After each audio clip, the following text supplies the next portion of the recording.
En el nombre del Padre, del Hijo, del Espíritu Santo. Amén. Señor Dios Padre Todopoderoso y Eterno,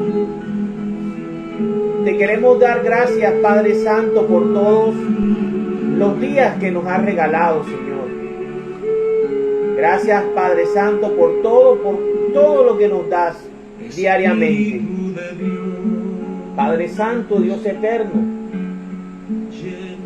en tus manos queremos colocar nuestra vida, nuestra salud. Queremos colocar, Señor, a nuestros enfermitos. Tú sabes todos los enfermos que tenemos, Padre Santo. Queremos pedirte la presencia del Espíritu Santo, Señor, para que Él nos consuele, para que Él nos reconforte, para que Él nos traiga la fortaleza que viene de ti, Padre, que viene de Cristo nuestro Señor. Necesitamos, oh Padre, de tu amor, de la fe que tú, Señor, nos fortaleces y de la esperanza todopoderosa que a través del Espíritu de nuestro Señor Jesucristo podemos encontrar, Señor nuestro. Bendito y alabado seas, Padre. Hoy también te pedimos que nos instruyas, que nos inspires, que nos llenes de tu luz, Padre Santo.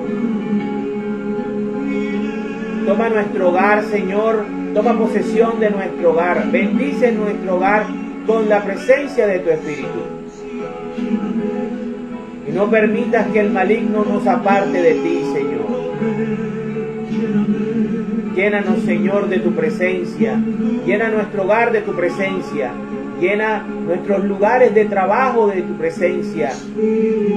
Llena, oh Dios Todopoderoso, en el nombre de Cristo Jesús, los hospitales de tu presencia, Señor. Las calles de nuestro municipio de tu presencia, Padre Santo. Sana a nuestros enfermos, a nuestros padres, a nuestros hermanos, Señor. Ven, Espíritu Santo, ilumínanos en esta noche y revélanos la palabra del Padre y del Hijo. Amén, amén y amén. En el nombre del Padre, del Hijo, del Espíritu Santo. Amén. Bueno, vamos entonces a empezar con el estudio de la lectura del capítulo número 22 del libro del Levítico.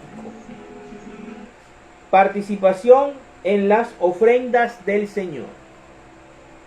El Señor se dirigió a Moisés y le dijo: di a Aarón y a sus descendientes que deben tener cuidado con las cosas santas que los israelitas me consagran, para que no profanen mi santo nombre. Yo soy el Señor. Diles que ahora y en el futuro cualquiera de sus descendientes que estando impuro haga la presentación de las cosas sagradas que los israelitas consagran al Señor, será eliminado de mi presencia. Yo soy el Señor. Ninguno de los descendientes de Aarón que esté enfermo de lepra o sufra derrames comerá de las cosas sagradas hasta que haya sido purificado. El que toque alguna cosa impura a causa de un cadáver, o toque a quien haya tenido un derrame de semen, o el que se haga impuro por tocar un reptil, o un hombre que por encontrarse impuro hace impuro al que lo toca, será considerado impuro hasta el anochecer. Y no podrá comer de las cosas sagradas si antes no se lava con agua.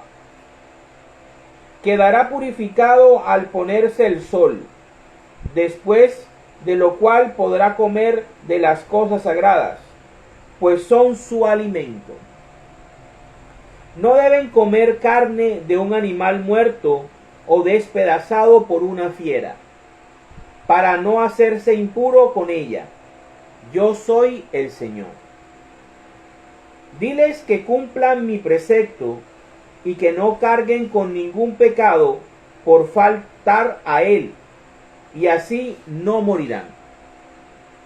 Yo soy el Señor, que los ha consagrado. Ningún extraño al sacerdocio podrá comer de lo que es sagrado.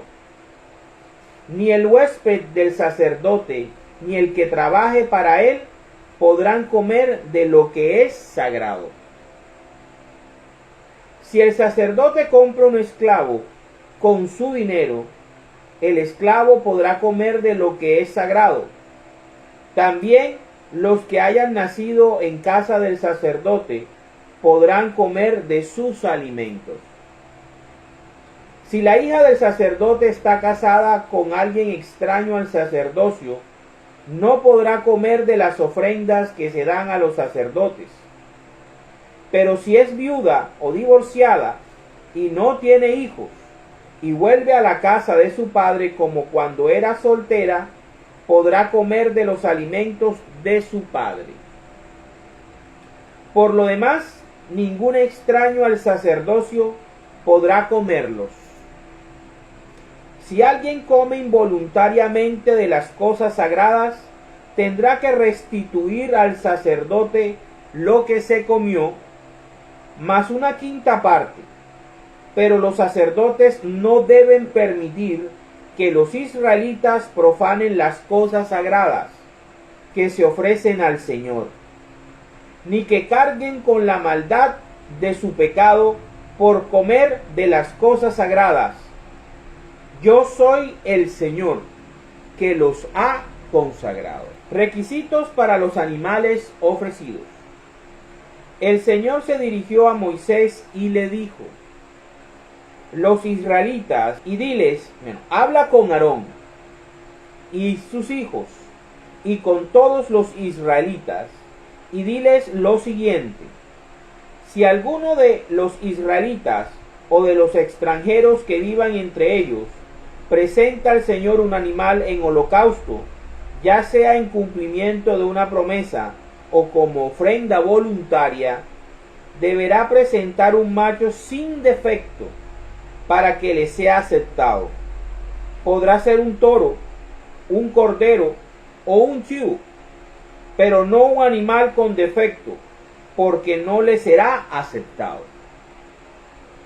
Cualquiera que presente al Señor un sacrificio de reconciliación, ya sea en cumplimiento de una promesa o como ofrenda voluntaria, deberá ofrecer toros u ovejas sin defecto para que le sean aceptados. No le presenten al Señor animales ciegos, o lastimados, o mancos, o con verrugas, sarna o erupciones en la piel, ni los den para ser quemados como ofrenda en el altar del Señor.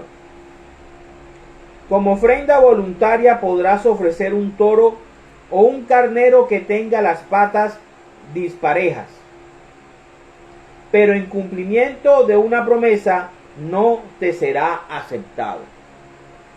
Tampoco deben presentar al Señor animales con los testículos heridos, golpeados, arrancados o cortados.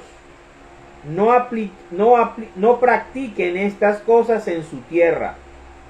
Tampoco reciban de un extranjero estos animales como alimento para el Dios de ustedes, porque son animales con defecto y no les serán aceptados. Requisitos para matar los animales ofrecidos.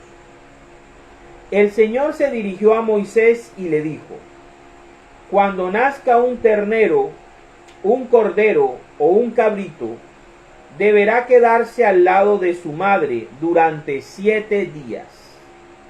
Pero a partir del 8º día podrá ser aceptado para quemarlo como ofrenda al Señor. No mates en un mismo día a una vaca u oveja y a su cría.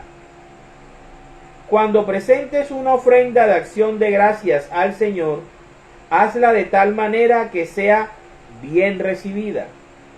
Además, cómela el mismo día y no dejes nada para el día siguiente. Yo soy el Señor.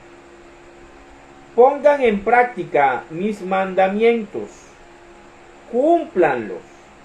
Yo soy el Señor. No profanen mi santo nombre.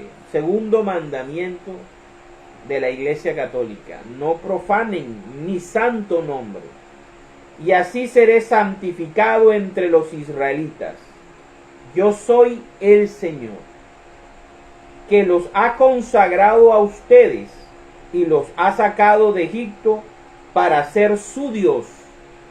Yo soy el Señor. Palabra de Dios. Te alabamos, Señor.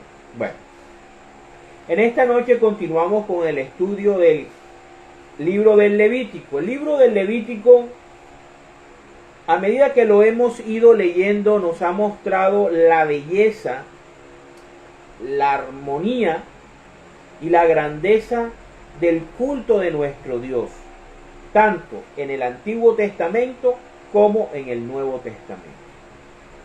Si nosotros seguimos estudiando y hasta el día de hoy recordamos todas las indicaciones, todas las circunstancias, todas las prohibiciones, todos los requisitos que Dios le ha entregado a Moisés para que el pueblo de Israel, liderado en el culto por Aarón y sus descendientes, podemos ver cómo Dios es un Dios organizado, es un Dios que le gustan las cosas bien hechas, estructuradas, y que no es un Dios que te va a juzgar por algo que no te ha enseñado y por algo que no te ha pedido. Podemos ver aquí cómo el culto en el Antiguo Testamento era un culto bien definido, bien estructurado, bien delimitado, que buscaba más que todo resaltar la gloria y la santidad de aquel al cual iba dirigido. Porque el culto en el Antiguo Testamento iba dirigido al Dios de los israelitas, a Yahvé, Yahvé, que es su nombre real y verdadero. Jehová no, Yahvé. Hay que entenderlo así. Y vemos cómo, en pocas palabras, lo que nosotros estamos leyendo todos estos viernes en el estudio del Levítico no es más que algo que en la Iglesia Católica conocemos como la liturgia. Y la liturgia es básicamente el servicio que presta la comunidad, el pueblo, ¿verdad?, que le rinde culto a Dios. La liturgia es ese espacio, ese conjunto de ritos, ceremonias, oraciones, sacrificios, acciones de gracias bien estructurados por Dios, con el fin de que el pueblo, que su pueblo elegido y consagrado, le pueda rendir culto y al mismo tiempo pueda recibir la santificación por parte de Dios. En la liturgia nosotros adoramos a Dios, le rendimos culto, de ahí donde viene el nombre de que el culto. Y Dios establece que la liturgia tiene que ser liderada específicamente por un grupo de hombres que Él ha seleccionado y ha consagrado, a los cuales nosotros conocemos como sacerdotes, donde, como veíamos en lecciones anteriores, había dentro del sacerdocio levítico y posteriormente también dentro del sacerdocio del Nuevo Testamento, conocido como según el orden de Melquisedec, que es el sacerdocio católico, encontrábamos al sumo sacerdote y encontrábamos a los sacerdotes ordinarios, por decirlo así. Y hay una serie de instrucciones, hay una serie de ritos, hay una serie de requisitos, de normas que son establecidas por Dios. Y todo este conjunto de cosas conforman la liturgia. Nosotros estamos viendo, aprendiendo, meditando y comparando la liturgia del Antiguo Testamento con la liturgia del Nuevo Testamento. Lo hemos venido haciendo en todos estos viernes que nos reunimos a través de este espacio para poder leer y después meditar, reflexionar y aprender acerca de la palabra de Dios. Entonces aquí podemos ver que Dios sigue todavía estableciendo qué es lo que Él quiere, cómo se deben hacer las cosas, cuáles son los requisitos que deben tener esos hombres que Él ha llamado a su servicio. Por eso le dice: yo los he consagrado, esfuércense por ser santos porque yo soy santo. Y todo esto lo digo porque aún también tanto el sacerdote como las ofrendas tienen que ser santas, tienen que ser sagradas, tienen que respetarse. Aquí Dios lo que está estableciendo es el respeto que debía tener el israelita, pero sobre todo el sacerdote, por el culto, por el servicio santo y sagrado de rendirle adoración, acción de gracia y la búsqueda del perdón de los pecados, ¿ya? Y aquí lo primero que él hace es establecer de que las ofrendas son la herencia que él le ha dejado a sus sacerdotes. Porque a los sacerdotes él los toma para sí. Él los separa del pueblo de Israel y los consagra para servirle a él en el culto, en la liturgia. Y como compensación, Dios ha establecido que las ofrendas y todas las cosas que los israelitas le consagren a él, como cualquier tipo de ofrenda, de acción de gracia, de holocausto, de perdón de los pecados, de promesa, de pago de promesa, de lo que sea, todo ese alimento, todo ese sacrificio, todos esos animales pertenecían a su grupo de sacerdotes. Pero las ofrendas, cuando llegaban al altar y eran presentadas por los israelitas, y los sacerdotes las ofrecían a Dios, Dios las santificaba. Por lo tanto, solamente aquellos que estaban ritualmente puros podían alimentarse y comer de el sacrificio santo y sagrado. Pero esto era una prefigura de la liturgia del Nuevo Testamento, la Eucaristía o la Santa Misa.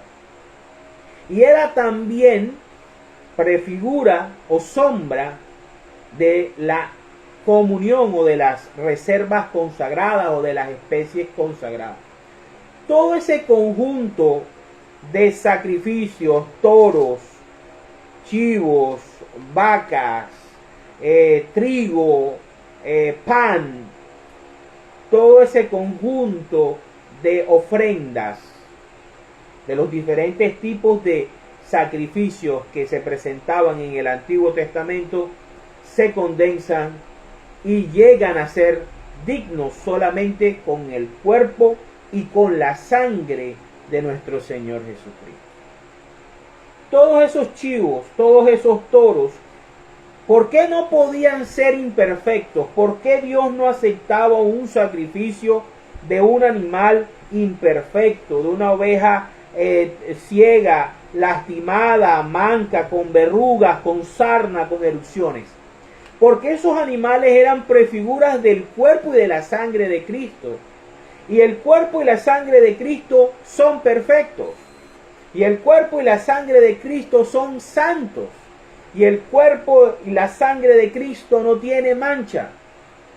Y como ellos eran prefigura del cuerpo y la sangre de Cristo, el pueblo de Israel tenía que presentarle a sus sacerdotes, cuando iban a presentar sus sacrificios, debían presentarles animales en perfecto estado, que representaran simbólica débilmente lo que posteriormente a toda plenitud iba a significar la Eucaristía. Es que esto es una situación compleja.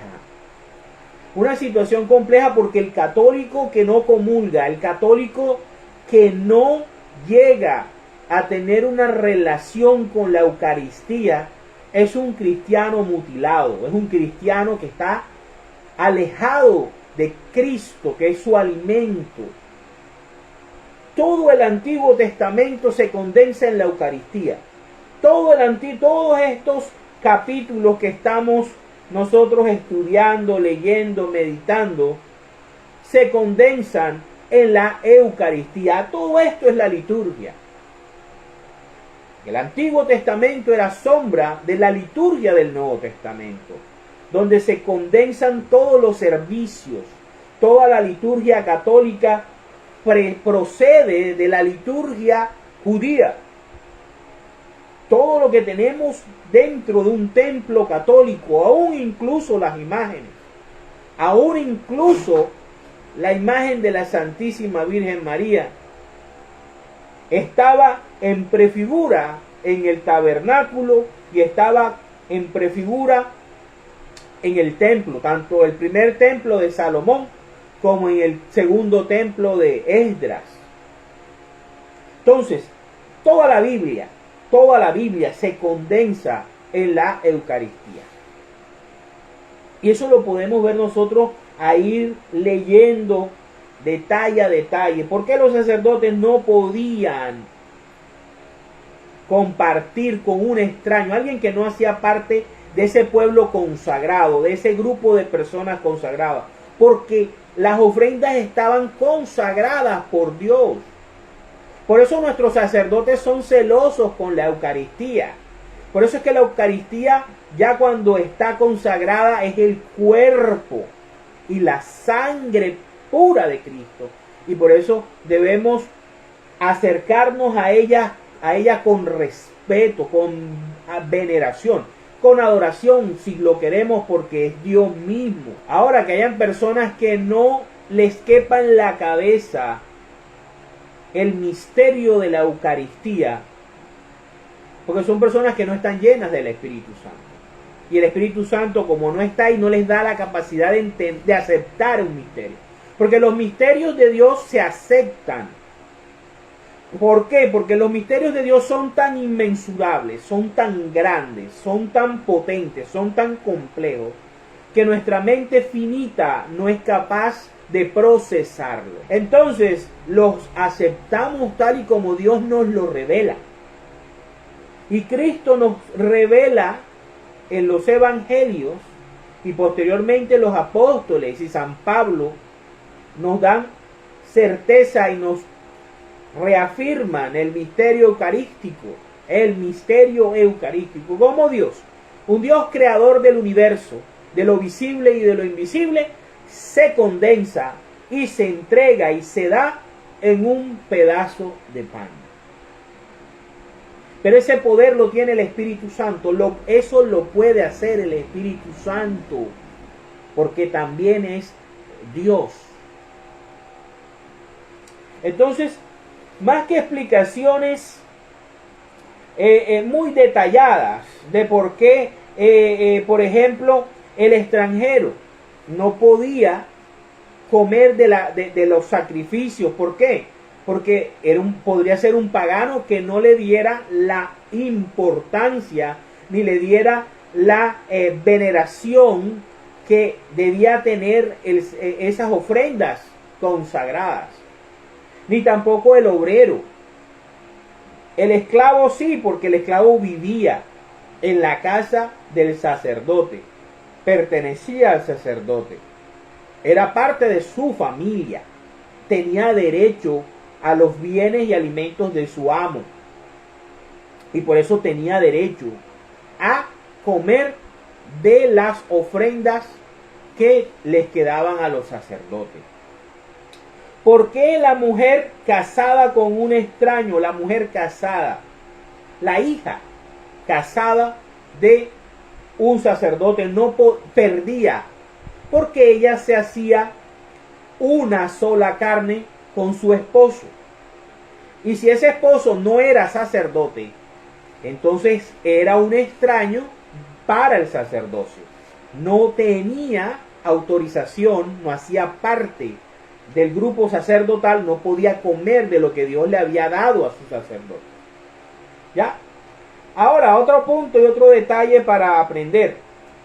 ¿Por qué la persona que estaba impura, el sacerdote o la persona que servía en el altar, quedaba impura hasta el anochecer o hasta que el sol se ocultara? ¿Por qué? Porque para los judíos el día empezaba al anochecer, tipo 6 de la tarde. Cuando el sol se ocultaba, empezaba un nuevo día. Entonces Dios los purificaba diariamente. O sea, todos comenzaban puros a partir del siguiente día.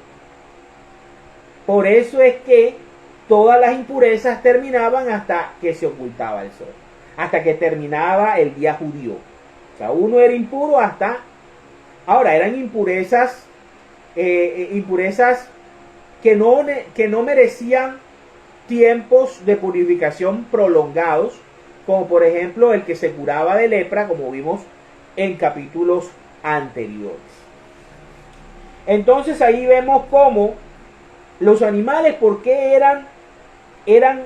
tenían que ser especiales? Ya lo expliqué, porque eran prefigura de la Eucaristía y eran prefigura de Cristo, el Cristo que se sacrificó en la cruz. Y ahora también nos habla acerca de los requisitos para matar los animales ofrecidos.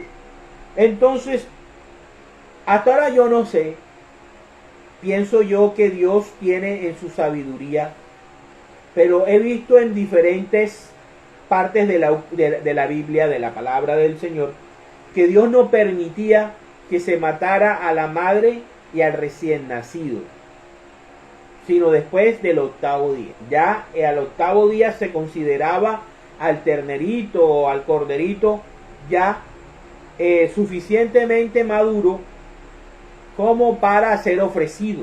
¿Ya? Otra cosa era que no ofrecieran nada que fuera traído por un extranjero y tuviera defectos. Por lo mismo, para no contaminarse, para no profanar el nombre santo de Dios. Toda ofrenda que llegaba al tabernáculo y era ofrecido ya estaba consagrado. Ya era como una especie consagrada, como nosotros diferenciamos los católicos la hostia ya de la hostia consagrada. La hostia consagrada ya es Cristo. La hostia no consagrada es una hostia, ¿sí? Pero ya la hostia consagrada, que ya el Espíritu Santo hizo el misterio de la transformación en el cuerpo y la sangre de Cristo, ya eso es sagrado. Entonces, para la gloria de Dios. Hoy vamos a ver cómo las cosas de Dios se respetan y son sagradas, tanto en el Antiguo Testamento como en el Nuevo Testamento. Vámonos a el libro de Daniel. Vamos a ver el capítulo número 5, versículos del 1 al 12. La escritura en la pared. Belsasar, rey de Babilonia, invitó a un gran banquete a 1000 de las altas personalidades de la nación. Y durante la comida, el rey y sus invitados bebieron mucho vino. Excitado por el vino, el rey Belsasar mandó traer las copas y tazones de oro y de plata que su padre Nabucodonosor se había llevado del templo de Jerusalén, el primer templo de Jerusalén, el templo de Salomón. Las copas y tazones fueron traídos y bebieron en ellos el rey, sus mujeres, sus concubinas y todos los demás asistentes al banquete. Todos bebían vino y alababan a sus ídolos, a los dioses falsos, hechos de oro, plata, bronce, hierro, madera y piedra, los ídolos de ellos, de los babilonios. En aquel momento apareció una mano de hombre que, a la luz de los candiles, comenzó a escribir con el dedo sobre la pared blanca de la sala. Hay una mano ahí solita. Al ver el rey la mano que escribía, se puso pálido y del miedo que le entró comenzó a temblar de pies a cabeza.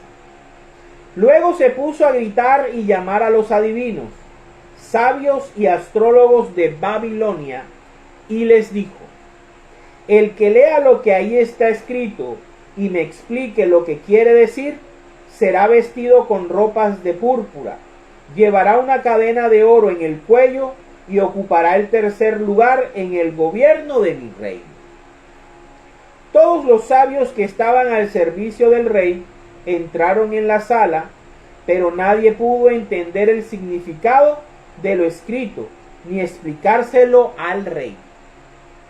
Entonces le entró tanto miedo al rey Belsasar, que su cara se puso completamente pálida.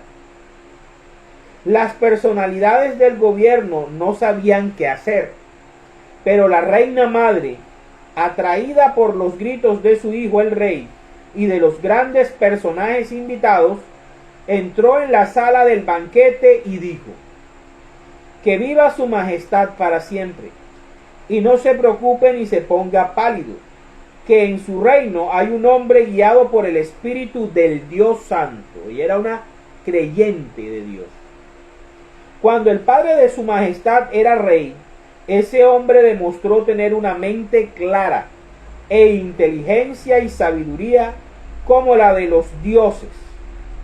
Por eso el rey Nabucodonosor, padre de su majestad, nombró a ese hombre jefe de todos los magos, adivinos, sabios y astrólogos de la nación, ya que en Daniel, y quien el rey puso el nombre de Belsasar, había un espíritu extraordinario e inteligencia y ciencia para entender el significado de los sueños, explicar el sentido de las palabras misteriosas y resolver los asuntos complicados. Llame su majestad a Daniel y él le dará a conocer el significado de lo que está escrito en la pared. Palabra de Dios. Te alabamos, Señor. Fíjense algo. Les voy a poner en contexto. Israel había llegado a una gloria con el rey, militarmente con el rey David. Económicamente y como potencia del cercano oriente lo había alcanzado con Salomón. Salomón construye el templo de Salomón, el primer templo, donde se adoraba y se hacía lo que Moisés y Aarón y sus descendientes hicieron en el desierto, en el tabernáculo. Murió Salomón, se divide el reino, ¿verdad? Y comienzan a surgir tanto las 10 tribus que se dividieron en el reino del norte y las tribus de Judá y Benjamín, que fueron el reino del sur. Entonces, el reino del norte fue asediado y fue derrotado por los asirios y fue llevado a Asiria, y allá vivieron exiliados. El reino del sur posteriormente cayó bajo el mando de Nabucodonosor. Nabucodonosor, años anteriores, había mandado a unos emisarios y el bocón de uno de los reyes, no sé cuál es el nombre, no sé si es Osías o Manasés, no sé, le mostró a ese rey o a esos emisarios de Babilonia todas las riquezas que habían en el templo de Jerusalén. Posteriormente el rey Nabucodonosor, ambicioso por ese tesoro, atacó e invadió al pueblo, al reino de Judá, y lo destruyó. Destruyó el templo de Jerusalén y todas las cosas sagradas que habían en el templo, que servían para el culto, que servían para la liturgia del Antiguo Testamento, fueron llevadas junto con los nobles y las personas más importantes de Israel hacia Babilonia. Años más tarde está el rey Belsasar haciendo una fiesta, y en la emoción de la bebeta, manda a que las cosas sagradas de Dios que habían sido robadas del templo de Jerusalén fueran profanadas en su bacanal. Por eso es que aquí nos están hablando de sus mujeres y sus concubinas y de sus asistentes, y comenzaron a adorar a sus dioses.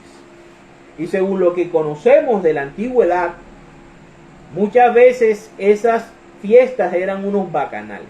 O sea, iban a utilizar algo que estaba consagrado para la liturgia, para el culto, las copas, ¿verdad? Y todos los ornamentos, lo estaba profanando. A mí me llama la atención porque el rey que profana se llama Belsasar, y Daniel se llama Belsasar también, pero Daniel tiene una T, Belsasar, y el rey se llama Belsasar. Fíjense, hay un hombre que profana las cosas de Dios, y hay un Belsasar que las respeta y sabe cuál es el valor sagrado de ellas. Entonces, viendo esto, Dios se enfurece y de una manera espectacular saca y muestra una mano que comienza a escribir en la pared ella sola, una mano mocha, una mano, delante de la vista de todas las personas que estaban ahí, incluyendo el rey. Y el rey llama a sus astrólogos, llama a sus magos, llama a sus científicos de esa época, y ninguno de ellos pudo descubrir el mensaje y el misterio de la mano que escribía en la pared. Vamos a ver qué significaba. Continuamos en Daniel capítulo 5, versículos del 13 al 31. Vamos a ver el desenlace de esta historia. Dice: Daniel fue llevado ante el rey, y el rey le preguntó: ¿eres tú, Daniel, uno de aquellos prisioneros judíos que mi padre, el rey Nabucodonosor, trajo de Judea?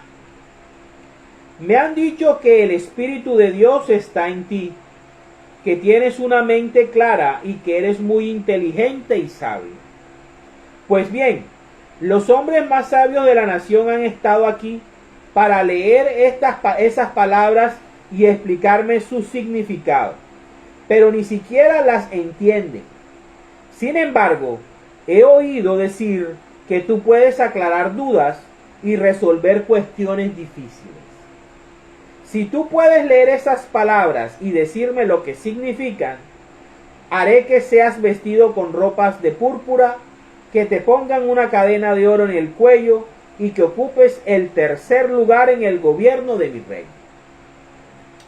Entonces Daniel le contestó, un hombre lleno del Espíritu Santo: quédese su majestad con sus regalos y ofrézcale a otro el honor de estar en su palacio. Yo le explicaré de todos modos a su majestad lo que quieren decir las palabras escritas en esta parte. El don que tenía Daniel era gratis y él lo prestaba gratis. No cobraba el diezmo, no cobraba absolutamente nada, ni ofrenda, ni primicia por prestar un servicio. El Dios Altísimo dio el reino y también grandeza, gloria y honor a Nabucodonosor, padre de su majestad. Por el poder que le dio, gente de todos los pueblos, naciones y lenguas lo respetaban y temblaban ante él. Y él mataba o dejaba vivir a quien él quería. A unos los ponía en alto y a otros los humillaba. Pero cuando se llenó de soberbia y actuó terca y orgullosamente, se le quitó el poder y la gloria que tenía como rey. Fue apartado de la gente y se convirtió en una especie de animal. Vivió con los asnos salvajes, comió hierba como los bueyes y el rocío empapó su cuerpo. Hasta que reconoció que el Dios Altísimo tiene poder sobre todos los reinos humanos y que Él da la dirección del gobierno a quien Él quiere. Y ahora su majestad Belsasar, que es hijo de aquel y que sabe lo que le pasó, tampoco ha vivido con humildad. Al contrario, su majestad se ha burlado del Señor del cielo, mandando traerse a la mesa las copas y tazones del templo. Lo que es de Dios se deja a Dios, y lo que es del César se deja al César. Y junto con sus invitados ha bebido vino en ellos y ha dado alabanza a dioses hechos de oro, plata, bronce, hierro, madera y piedra. Dioses que no ven, ni oyen, ni saben nada. En cambio, no ha alabado al Dios en cuyas manos está la vida de su majestad y de quien depende todo lo que hay. Por eso, él envió la mano que escribió esas palabras: Mené, Mené, Tekel y Parsim, las cuales significan lo siguiente. Mené: Dios ha medido los días del reinado de su majestad y le ha señalado su fin. Tekel: su majestad ha sido pesado en la balanza y pesa menos de lo debido. Parsim: el reino de su majestad ha sido dividido y será entregado a medos y a persas. Enseguida el rey Belsasar ordenó que vistieran a Daniel con ropas de púrpura y que le pusieran una cadena de oro en el cuello, y comunicó a todos que, desde ese mismo instante, Daniel ocuparía el tercer lugar en el gobierno del reino.